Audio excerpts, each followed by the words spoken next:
Welcome to the show. This is Business of Life, and I'm Doug Johnson, your host. Today's guest is an entrepreneur, a real rags to riches story, and a real motivation as far as work ethic is concerned.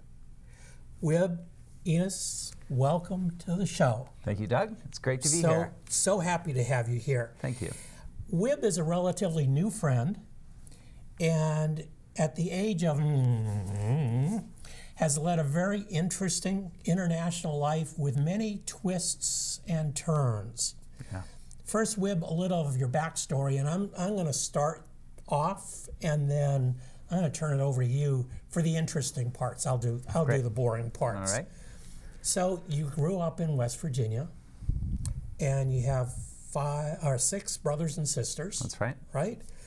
You attended Clemson University, and we won't hold that against you. Sure. As did your dad, by the way. That's right. And then you started a career in sales and marketing, and you sold everything from suits. You were in fleet management of rental cars. Mm-hmm. You became an IBM reseller. Yeah. To sales and communications. So you really bounced around there, buddy. I did. But here's where it starts to get interesting. Wibb, at the age of 33, you and Sandra got married. So I'm going to give her credit for all of this, you see. I would. And things started I don't dispute that at all. Things started to change. So you take it from there. What happened? Well, so I did meet my wife. She was actually studying at WVU, and I was working in the north central West Virginia and western PA area, and we met, ended up getting married, and I decided I was going to move to Spain at the age of 33, not really speaking Spanish. I had a little bit in high school, and then I had some studying with a professor here or there for an hour a week. I did a lot of studying on my own, but basically I couldn't speak the language. And Sandra is from Spain. She is from Spain, okay. And the region that I landed in, where she's from, is northwest part of Spain above Portugal. It's called Galicia, and the biggest city there is Vigo, and they also speak in this part of the country, they speak Gallego, which is a different language. It's really a mix of Spanish and Portuguese. Oh, but so, like they tell you, Spanish, here, learn Spanish, and you open up a Spanish book and you're like, Mexico, yeah, and they speak that. Then you go to Spain and it's like, that's basically 7 different countries all in one, because they speak different languages all around. Mm-hmm. And I happened to land in one of those. And so it was very challenging. It took me about 3 years to get to a point where I was having good conversations. I was laughing at a dinner table with people, because you take for granted all the local knowledge and all the funny ways that humor influences the way we live and talk. And when you're in a different country and they talk about a local guy, this thing that happened 20 years ago, and it's super funny for everybody, and you're like, I don't know what you're talking about. I don't even understand what the concept is that's coming up. That was very, very challenging. I felt like I was dumb a lot of the time. Well, and then obviously you had a career there. Yeah. So I can't imagine how difficult it was, for instance, to try and sell something in a language. English came into play more than I expected, which was helpful. But then I had to talk to all my coworkers and my manager, and they were Spanish, and so I would get called into meetings with people from Paris or elsewhere, and they'd be like, okay, they're going to speak in English, and you got to tell us what they're saying. That happened, and that was like not my job. That was just like, hey, we got someone who speaks English. Let's get him in here. Yeah. We'll just use this guy. And so that happened a lot, but I would go on calls, and sometimes by myself, and it was nerve-wracking. I mean, it really was a painful time in my life, because I would be sitting across the table from someone, and we're trying to have a conversation, and you might be speaking a little bit in Gallego and some in Spanish, and I am trying to understand what you're saying, trying to take notes, make sense of it, and trying to add value somehow, which, when you don't speak the language very well, it's hard to do. It is very hard, and it's very uncomfortable. And you would walk out of there going, I don't know, I think I got everything. So that was really, really difficult. It was a period of my life when at 30 some years, 33, 34, 35, you are typically well on your way doing what you're doing. And for me, it was almost like I had to start over. I mean, literally, yeah, I had to really start over. I understood technology. I understood this was working in telecommunications. So I understood all that. But it doesn't really come into play if you can't communicate with people. Right. You can't bring your knowledge to bear, you know? So it was one of the hardest things I have to say I'd ever done. But after 3 to 4 years of sticking it out and hard work and just not, I mean, what other choice did I have? I was going to learn one way or the other, and I did. And it's been one of the greatest things because now I travel a lot, and anywhere I end up in the world, I'm usually going to be able to speak either English or Spanish. Pretty much I can cover the entire globe. Well, and we'll get to this later with your strategies for success, but that just ties right in with one of your strategies. For sure. So we'll get to that later. Looking back now, do you ever regret the decision of going to Spain and being thrown into this world that you really were not familiar with?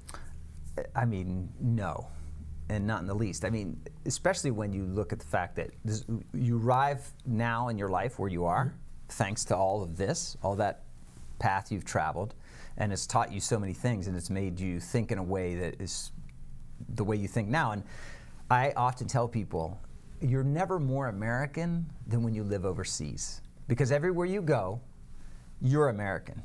And they know it, and once they figure it out, they're like, what about this? Is it really like this in the movies? Do you guys do this? And it's like, no, we don't drive like it. Well, maybe. But it was, constantly, you're the one who's not like the rest. And then coming back to the States, it was like, you're like everybody else. But I wouldn't change it because it made me see the world a different way. It taught me a different culture. It taught me to understand people that don't necessarily see things the way I do. It taught me how to talk about the way I saw things and the way that contrasted or maybe was similar to certain ways of life in a foreign country like Spain. So there's no way I would say I wouldn't do it because you only get, the reason I went, I was in love with my soon-to-be wife and I wanted to be with her, but I also felt like if you get a shot in life like that, you got to take it because most people don't. Right. So what the heck? What the heck? I just jumped.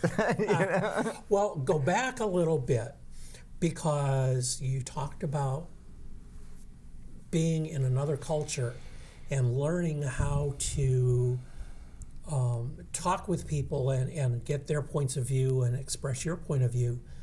So can you relate that to today's society in this country where we seem to be politically poles apart? Sure.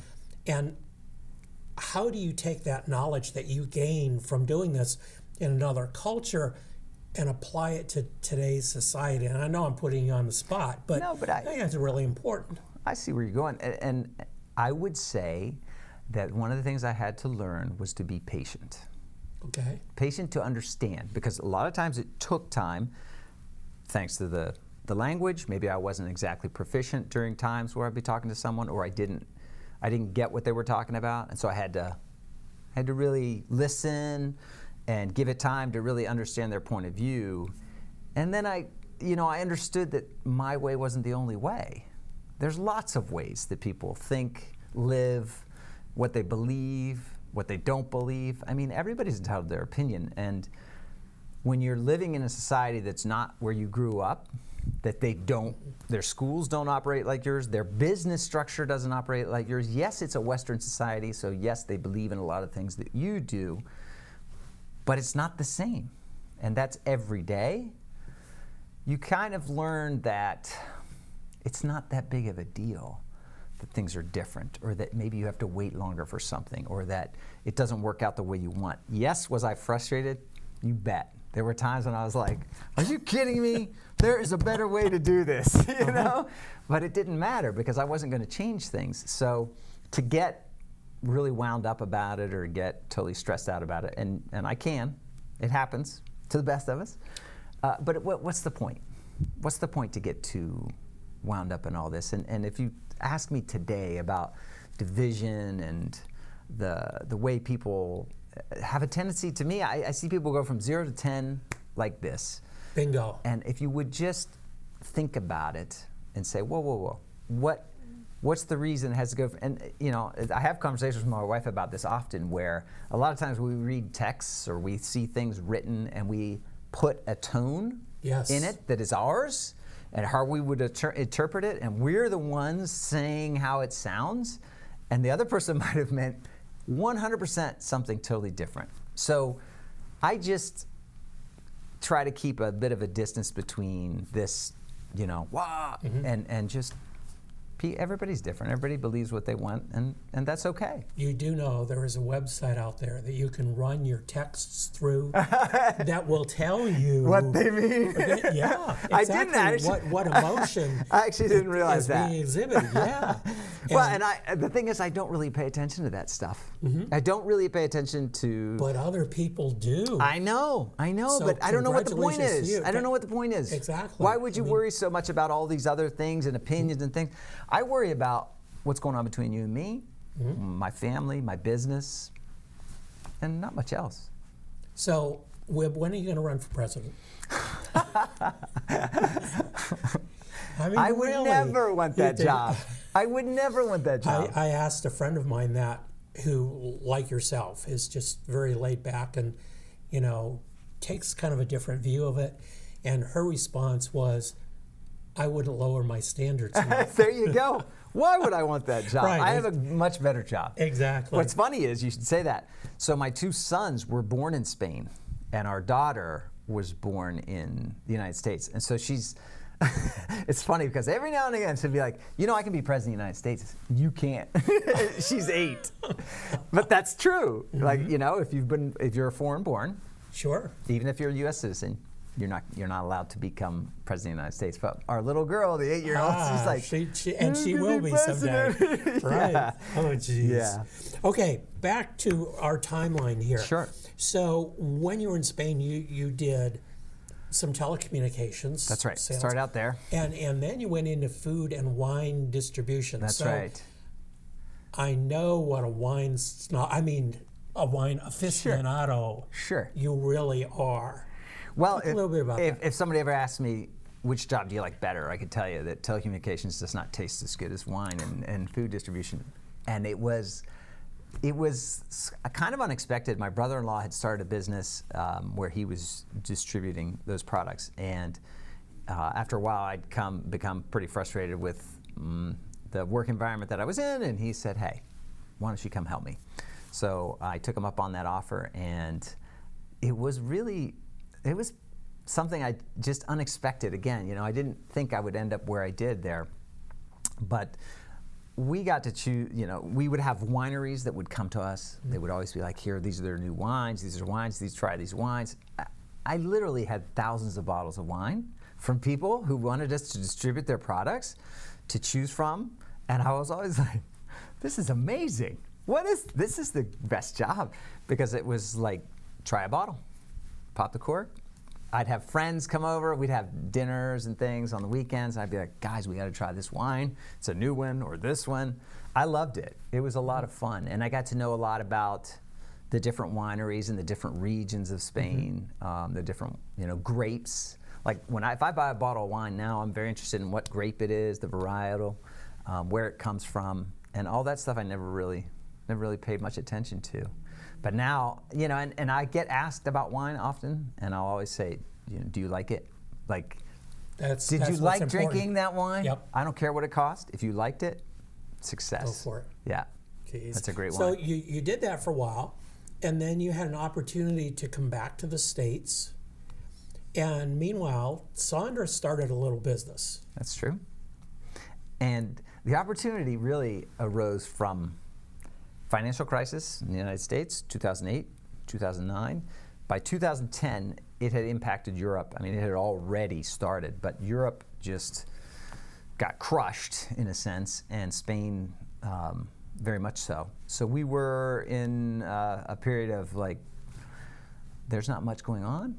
businesses were dropping, people were losing their jobs. Unemployment in Spain got up to as high as the Great Depression here, about 25, 26%. So it was bad. And so we decided we were going to go back to the States. And my sister, who had a small business in Solon, asked me to come help. So I started doing that with her, and it was technology related. And my wife decided that she was going to do this little side project, a side hustle, they call them today, right? Right. And she lost a lot of weight after having Nina, our third, and she started looking incredible. And I was like, what's going on? And I started to use these products, and they're basically meal replacement shakes. It's good nutrition.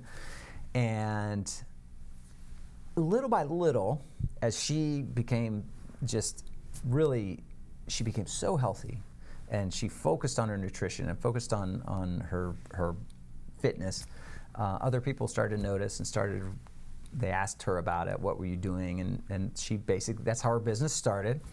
And within about 3 years, it had grown so much that she said to me, she's like, you got to help me. I need you to come be part of this business.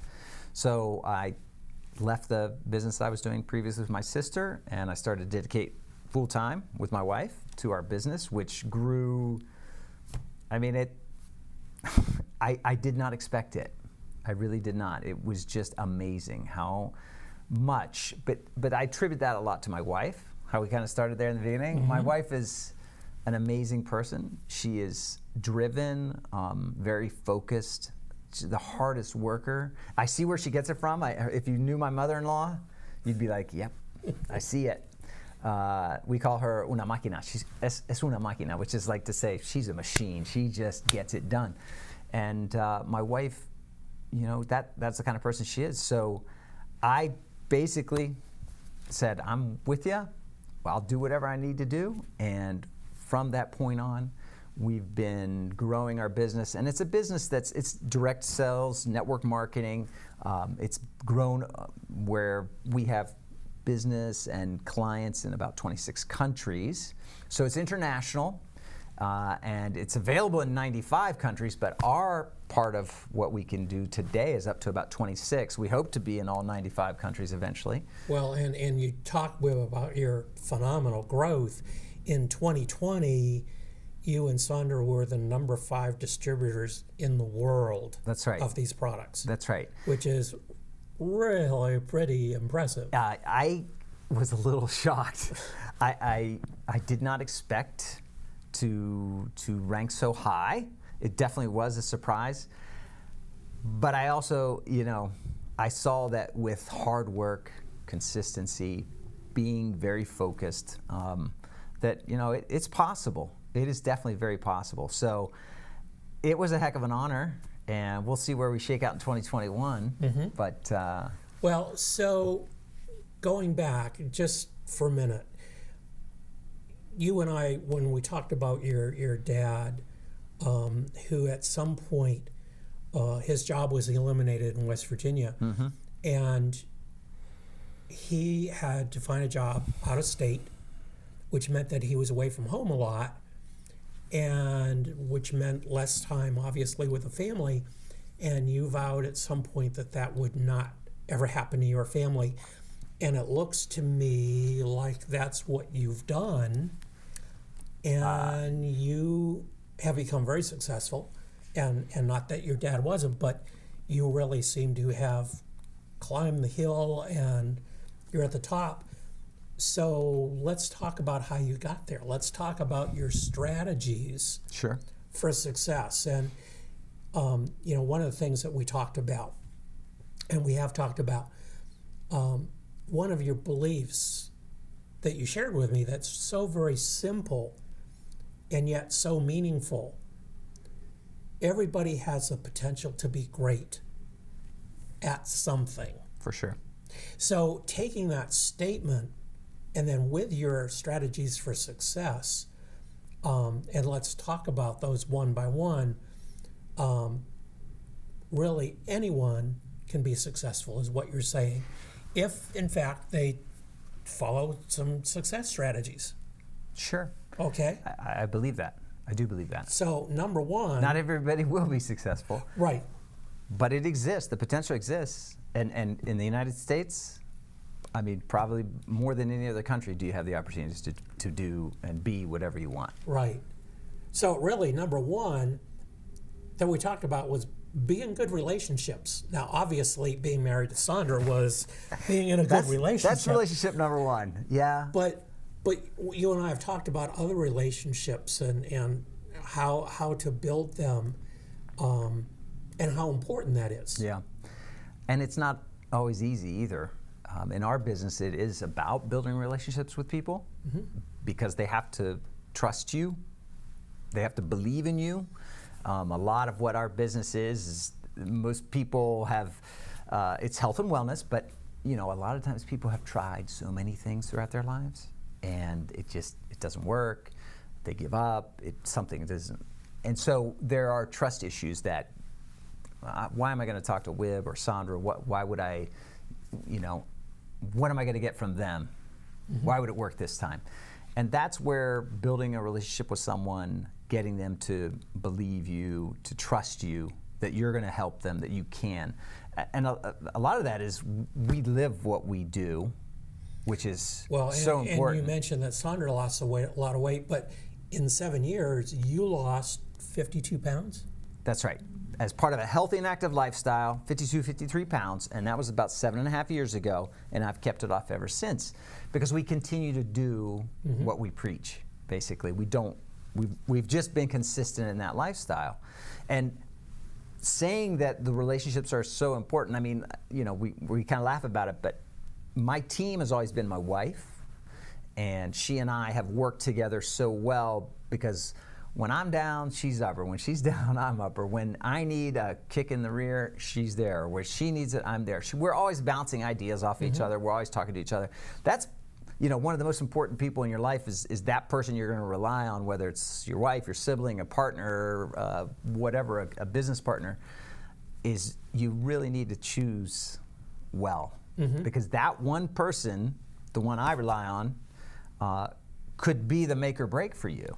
Right. In everything you do, and not just the personal relationship, but in business too. I mean, she's been so important to me to help me be better at what I do. And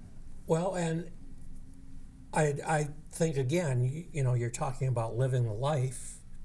That's what you're doing. Absolutely. You're living what you're preaching. Absolutely, 100%. So number two is put yourself out there, show up.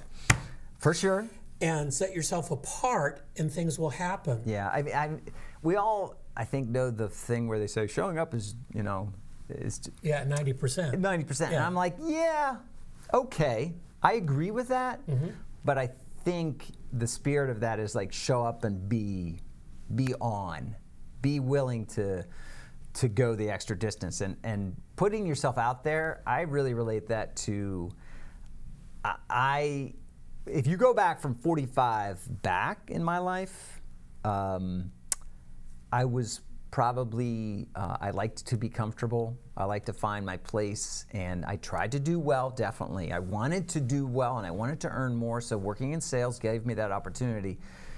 But I was always fighting against being in my comfort zone, doing things kind of the same way and fitting into sort of maybe the mold of how we be successful here. And when my wife started this business, it turned into, that's really not the way you want to be. If you really want success, you got to go where others are not necessarily willing to go, or where it's going to hurt a little bit. It's going to cost you something. Well, and Wibb, what a perfect segue to your third strategy for success. And I just love the way that you phrase this, which is dance in a way you don't know how to dance. Yeah. You'll figure it out. Yeah. Your whole life has been that. Yeah, to a certain extent, yeah. And we were talking earlier about Spain, and that was and the business we're in today. These are experiences where you break out from the herd, let's say. You choose to do something different, and it's not easy because the herd doesn't like that necessarily. Now you're on your own.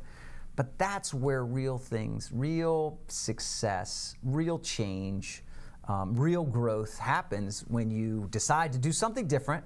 You don't know how. And so many people, I've heard this often at events and things where I go for trainings and things is that you don't know how to do something that you've never done. So you can't sit there and go, well, let me figure it out, and then I'll go try that. Let me just study it for a while. You just got to go. And you're going to fall, you're going to screw up, it's going to hurt, you're going to stub your toe. But that's how growth happens, and that's where we need to go if you really want to do something different. That's the way I feel about it. And it is uncomfortable, it is hard, because you're going to be looked at as someone who's like, that guy's kind of weird. What's going on with those dance steps he's doing there? But that's the part where it's like, if you want to do it differently than everybody else, you got to go there. You can't be afraid to. I mean, you can have fear. It still happens, but what the hell? Just go for it. So we have about a minute left, Wibb. Any final words of wisdom for someone in life, maybe searching for their way, looking for something to do to be successful? Yeah, I mean, I've often thought about this, and I guess if I had to boil it all down, I mean, you cannot accept the status quo. That's my feeling, is that if you want something different, if you want something more, then don't look at life as in. I had a problem there for years where I just did what they told me to do. Now, that was a good person, a good employee. My father was like, do what you're supposed to do. Yes, but don't accept that everything. That's just the way, because the ones that break out, the rule breakers we call them, right? They break the rules a little bit. You got to get out. And if you sit back and say, well, I'm going to be a good student and I'm going to do all the things they tell me to do, I mean, that's great. And I'm not saying that's not. But I want somebody who's like, I'm not going to have them always tell me what I need to do. I'm going to figure it out. I'm going to do something different. I'm going to look for something different. And rock the boat. And rock the boat. That's it. That's a perfect way to put it. Forge your own way, But don't sit there and just accept life on its terms. You know what I mean? Like, go for it. Wibb, we have to close it down, but thank you so much for being here. You're welcome. It's been a real pleasure. I hope our audience got as much out of the discussion as we did.